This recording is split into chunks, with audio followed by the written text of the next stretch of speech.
Halo Sobedo gua, pasti kalian pada penasaran kan dengan keseruan BTTH Dunia 1000 Besar? Oke lah, tanpa berlama-lama lagi, yuk langsung masuk ke alur ceritanya.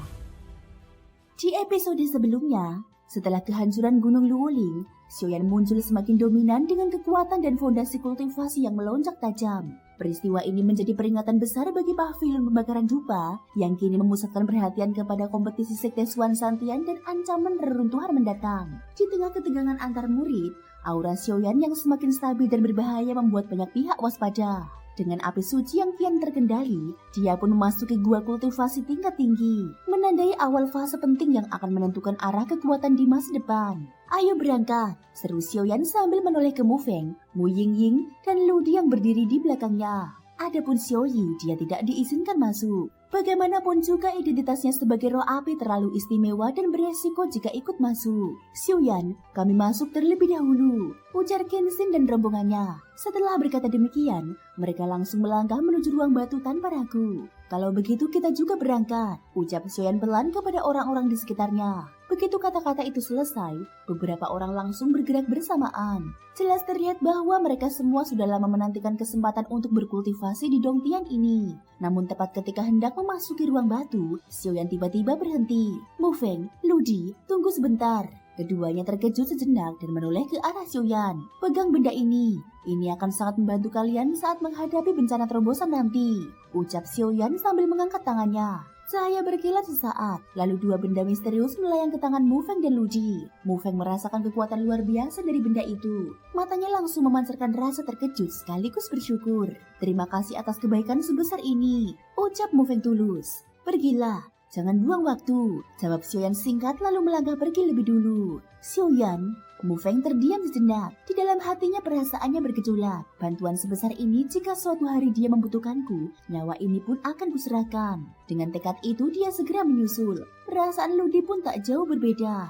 Tak lama kemudian, keempatnya memusatkan perhatian kepada ruang batu di hadapan mereka. Dari luar, ruang ini tampak sangat biasa. Tidak ada kilau, tidak ada aura mencolok. Namun begitu Xiaoyan melangkah masuk, dia langsung merasakan keunikan luar biasa dari gua kultivasi ini. Dengan kekuatannya yang kini telah mencapai Kaisar Do Bintang 6 tahap akhir, serta kekuatan jiwa setingkat alkemis Kaisar tingkat 2, tetap saja ada sesuatu di kedalaman ruang ini yang membuat hatinya bergetar bahkan merasa gentar. Dinding di sekeliling terasa sangat suram. Sepertinya ini hanya sebuah lorong, ucap Mu Feng setelah mengamati sejenak. Fungsinya kemungkinan besar untuk menyamarkan apa yang ada di dalam. Sebagai ahli 5 elemen dan 8 diagram, pengamatan Mu Feng cukup tajam. Jangan buang waktu, lanjutkan, ucap Xiaoyan tegas. Gua kultivasi berada di ujung lorong. Tiba-tiba, suara tua namun kuat terdengar dari luar. Ayo! Mendengar suara itu, keempatnya saling pandang. Lalu kecepatan mereka langsung meningkat tajam, bergegas menuju pintu keluar.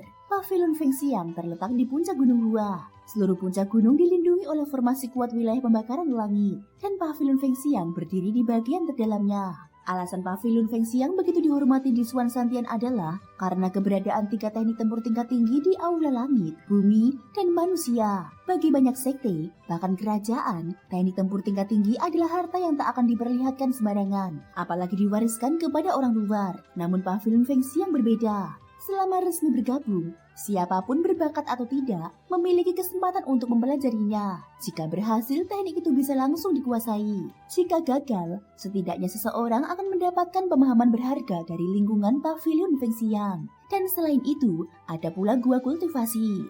Hanya Pavilion Feng Xiang yang berani membuka gua kultivasi sebesar ini. Bagaimanapun, menciptakan tempat seperti ini bukan perkara mudah. Tak ada yang tahu pasti seperti apa bentuk kultivasi di dalamnya. Namun satu hal tak terbantahkan, tempat ini benar-benar mampu membantu menembus hambatan kultivasi. Saat tiba di ujung lorong, langkah mereka terhenti mendadak. Di hadapan mereka terbentang sebuah sungai raksasa tanpa dasar, seolah mengalir di langit itu sendiri. Tong Tianhe, seru Mu Feng, matanya langsung menyala penuh gairah. Tong Tianhe, Mu Ying sedikit mengernyit masih dipenuhi keraguan. Begitu mereka benar-benar keluar dari ruang batu, pemandangan itu terlihat jelas. Sungai yang menembus langit mengalir perlahan, namun memancarkan kekuatan misterius yang terus mengguncang hati. Jadi ini Tong Tianhe, gumam Xiaoyan. Kekuatan jiwa dan indera spiritualnya langsung menyebar untuk menyelidiki. Namun sesaat kemudian, dia menggeleng. Percuma, sungai ini jelas dilindungi oleh batasan yang sangat kuat. Di sana ada tangga, ucap Mu Feng sambil menunjuk ke depan. Ayo, ucap Xiaoyan melangkah lebih dahulu. Mereka menaiki anak tangga satu persatu, hingga keseluruhan Tong Tianhe tersaji jelas di hadapan mereka. Sebuah Tianhe raksasa bergejolak. Jika dibandingkan dengan kolam kekaisaran Xuanling yang pernah Xiaoyan lihat, ukurannya tak terhitung kali lipat lebih besar. Kenapa ada pavilion di sana? Kumam Ying, ini jelas tidak biasa. Kalau dugaanku benar, itu adalah pintu masuk gua kultivasi, jawab Xiaoyan sambil tersenyum. Hehehe, kalian benar-benar membuat orang tua ini menunggu. Sebuah suara terdengar dan seorang pria bertubuh bulat perlahan muncul. Wakil kepala aula Xiong-Yuan. Xiaoyan sedikit terkejut. Jangan heran, para penjaga Tong Tianhe sedang ada urusan, jadi aku menggantikan mereka sementara, ujar Xiong-Yuan sambil tertawa ringan. Apa hubungan Tong Tianhe dengan gua kultivasi? Tanya Xiaoyan penuh rasa ingin tahu. Tong Tianhe adalah gua kultivasi, dan gua kultivasi adalah Tong Tianhe, jawab Xiong-Yuan santai. Jika ingin masuk, cukup melompat dari sini. Langsung melompat, Mu Feng menggaruk kepala tak percaya. Dengan kekuatan mengerikan sungai Tong Tianhe, melompat begitu saja terdengar seperti bunuh diri. Tentu belum selesai. Masih ada satu hal lagi, ucap Xiong-Yuan. Apa itu? Ludi maju matanya penuh antusias. Pilihan, gua kultivasi terbagi dari tingkat 1 hingga 9. Kalian hanya bisa masuk setelah menentukan pilihan. Namun ingat baik-baik, tingkat 9 memang jauh lebih cepat, tapi tekanannya juga sangat mengerikan. Sedikit saja lengah, kalian bisa kehilangan kesadaran selamanya. Xiong-Yuan tersenyum sambil memandang keempatnya. Sekarang, bagaimana pilihan kalian? Xiaoyan terdiam sejenak, pikirannya dipenuhi berbagai pertanyaan. Pada akhirnya dia tetap memutuskan untuk bertanya. Wakil kepala aula Xiong-Yuan, apa sebenarnya perbedaan antara gua kultivasi tingkat pertama hingga tingkat ke-9? Tanya Xiaoyan, meski sudah mendengar penjelasan sebelumnya, kebingungan di hatinya belum sepenuhnya terurai. Xiong-Yuan menatap Xiaoyan beberapa detik, lalu tertawa pelan. Memang ada perbedaan yang sangat besar di antara tingkat pertama hingga ke-9. Sebenarnya hal-hal semacam ini tidak boleh dijelaskan sembarangan, katanya perlahan. Namun karena yang bertanya adalah kamu, bocah kecil, kali ini aku akan melanggar aturan sekali. Dia pun mulai menjelaskan dengan nada serius. Dengarkan baik-baik, jika gua kultivasi ini diibaratkan sebagai Kaisar Do biasa, maka tingkat pertama paling cocok untuk Kaisar Do bintang 1, tingkat kedua untuk bintang 2, dan seterusnya hingga tingkat ke-9. Energi Kaisar di dalam gua kultivasi ini berkali-kali lipat lebih kuat dibandingkan dunia luar. Namun setiap orang hanya bisa menyerapnya 1 kali seumur hidup. Itulah sebabnya tempat ini sangat berharga. Dia berhenti sejenak lalu melanjutkan. Tentu saja bukan berarti Kaisar Do bintang 1 tidak boleh masuk ke gua tingkat 2. Namun masih mungkin dilakukan, hanya saja tekanan yang harus ditanggung akan jauh lebih besar dibandingkan orang normal. Karena itu aku tidak melarang kalian masuk ke tingkat yang lebih tinggi. Namun satu hal harus diingat, semua harus disesuaikan dengan kemampuan masing-masing. Xiong-Yuan kemudian menambahkan dengan nada lebih santai. Kalau dijelaskan secara sederhana, gua kultivasi ini sebenarnya adalah kumpulan energi kaisar yang sangat padat. Seluruh gua ini dikondensasikan oleh kekuatan kepala pavilion kami yang seorang dosian. Energi kaisar yang melimpah dikompresi menjadi satu, sehingga memiliki potensi luar biasa. Mu Feng lalu angkat bicara. Kalau begitu, apakah aman masuk ke gua kultivasi tingkat 6 setelah melewati bencana hidup Kaisar Do bintang 6? Tentu saja bisa, jawab Xiong-Yuan sambil tersenyum. Meski tetap berbahaya, namun tidak sampai menjadi masalah besar. Di dalam hati, Xiong-Yuan sedikit lega. Jika Mu Feng dan Ludi masuk ke tingkat 6, bebannya akan jauh lebih ringan. Jika terjadi sesuatu, Mu Susi pasti tidak akan tinggal diam. Xiaoyan kembali bertanya, apakah ada batasan kekuatan tertentu? Bukankah tadi dikatakan bahwa gua tingkat 1 hingga 9 semuanya terbuka? Ucap Xiaoyan, memang benar semuanya terbuka. Namun demi mengurangi resiko, ada pembatasan tertentu. Jika seseorang memaksa masuk ke gua kultivasi tingkat tertinggi, tekanan di dalamnya akan membatasi waktu kultivasi. Bukankah akan sangat disayangkan jika kesempatan langka seperti ini terbuang sia-sia? Di dalam hati, Xiong-Yuan mulai mengeluh. Bocah bernama Xiaoyan ini benar-benar merepotkan. Namun pada detik berikutnya, Xiaoyan berkata dengan tenang, kalau begitu bagaimana jika aku ingin masuk ke tingkat 9? Begitu kata-kata itu terucap, suasana langsung berubah. Tingkat ke-9, orang-orang di sekitarnya terkejut. Gua kultivasi tingkat ke-9 adalah tempat yang biasanya hanya dimasuki oleh para tetua pavilion Feng Xiang. Energi kaisarnya memang luar biasa, tetapi tekanan di dalamnya juga mengerikan. Dengan kekuatan Kaisar Do bintang 6 tahap akhir, Xiaoyan benar-benar terlalu nekat. Tidak bisa, Xiong Yuan langsung menolak tanpa ragu. Inilah hal yang paling dia khawatirkan. Xiaoyan bersikeras masuk ke tingkat ke-9. Kenapa tidak? Xiaoyan langsung bertanya bingung. Tekanan di tingkat ke-9 terlalu besar. Kamu bisa memilih tingkat 8. Percayalah, manfaat yang akan kamu dapatkan tetap luar biasa. Jawab Xiong Yuan serius. Xiaoyan tiba-tiba teringat sesuatu. Su Yuan masuk ke tingkat berapa di aula bumi? Tanya Xiaoyan. Tingkat 8. Su Yuan, Ling Xuan, dan Qin Xin semuanya masuk ke tingkat 8. Yang lain hanya sampai ke 7. Tingkat 8, Xiaoyan terdiam sejenak lalu mengangkat kepalanya dengan sorot mata lembut namun tegas. Kalau begitu aku tetap memilih tingkat ke-9. Xiong Yuan menghela nafas panjang. Bocah keras kepala, terserah kamu. Dia lalu mengalihkan pandangannya ke Mu Yingying, satu-satunya yang belum menentukan pilihan. Kamu mau masuk tingkat berapa? Tingkat ke-9. Mu Yingying menjawab tanpa ragu. Bagus, Xiong Yuan tidak menghentikannya. Bahkan Mu Susi sendiri pernah mengatakan bahwa gadis ini menyimpan rahasia yang tak bisa ditebak. Kalau begitu karena kalian sudah memutuskan, kita mulai. Begitu selesai berbicara, Xiong Yuan melambaikan tangannya. Seketika energi raksasa yang mengerikan meledak keluar dan menyapu Xiaoyan serta yang lainnya. Dalam sekejap mata mereka sudah muncul di dalam Tong Tianhe. Di dalam Tong Tianhe, ombak emas raksasa terus menghantam tanpa henti. Jika Xiaoyan dan yang lain tidak melindungi diri dengan doki, tubuh mereka pasti sudah terkoyak oleh gelombang mengerikan itu. Jadi ini gua kultivasi. Xiaoyan bergumam dalam hatinya. Energi kaisar di Tong Tianhe ini jauh lebih kuat dibandingkan dunia luar. Jika berkultivasi di sini, mungkin hanya butuh beberapa bulan untuk naik satu tingkat. Berpisah, jaga keselamatan masing-masing. Ucap Xiaoyan singkat. Begitu berkata demikian, kecepatannya melonjak drastis. Melesat menuju bagian atas Tong Tianhe, arah gua kultivasi tingkat ke-9.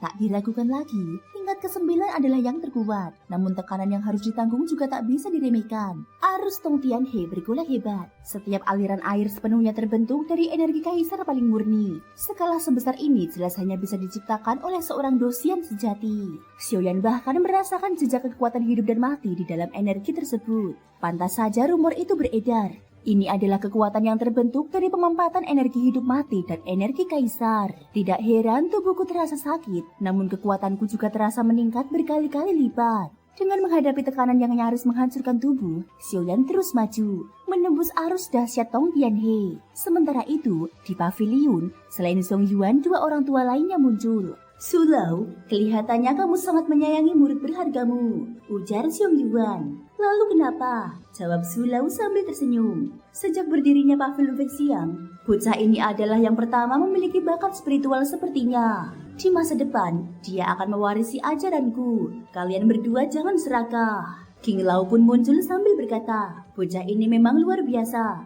Apalagi api yang dia miliki, rasanya sangat tidak biasa. Api sucinya, api suci dari pegunungan gurun. Jawab Sulau tenang. Apa? Mata Xiong Yuan dan King Lao langsung membelalak. Api suci, api atribut terkuat yang hampir tak tertandingi. Meski Xiaoyan belum mampu mengerahkan kekuatan sejatinya, hanya dengan api suci saja dia sudah cukup untuk menekan sebagian besar kultivator. Kemudian, Sulau berkata lagi, belum lagi kekuatan jiwanya. Dia sudah mencapai alkemis kaisar tingkat 2. Hahaha, ucap Sulau sambil tertawa puas. Sial, benar-benar monster.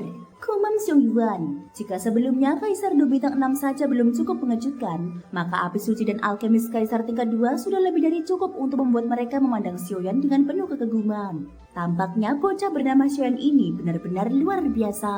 Di atas pavilion yang berada di Tong Tianhe, ketika tetua yang dipimpin oleh tetua Zhu berdiri perlahan sambil memandang ke arah sungai langit yang bergolak. Pembukaan gua kultivasi kali ini memang agak terburu-buru, ujar tetua Zhu dengan suara tenang. Namun tujuannya jelas, demi menguji dan meningkatkan kekuatan anak-anak itu. Hanya saja aku belum tahu hasil akhirnya akan seperti apa. Tetua King masih menyimpan kekhawatiran di wajahnya. Berkultivasi di gua tingkat 9 bukan perkara mudah. Aku juga penasaran berapa lama Xiaoyan bisa bertahan di sana. Gumam tetua King pelan. Xiong Yuan menghela nafas. Semakin lama seseorang bertahan di Dongtian, semakin besar peningkatan yang diperoleh. Tapi untuk tingkat 9, dia menggelengkan kepala. Jelas tidak terlalu optimis. Bahkan jika Xiong Yuan sendiri yang masuk ke gua kultivasi tingkat 9, dia merasa tak akan mampu bertahan lebih dari 10 hari.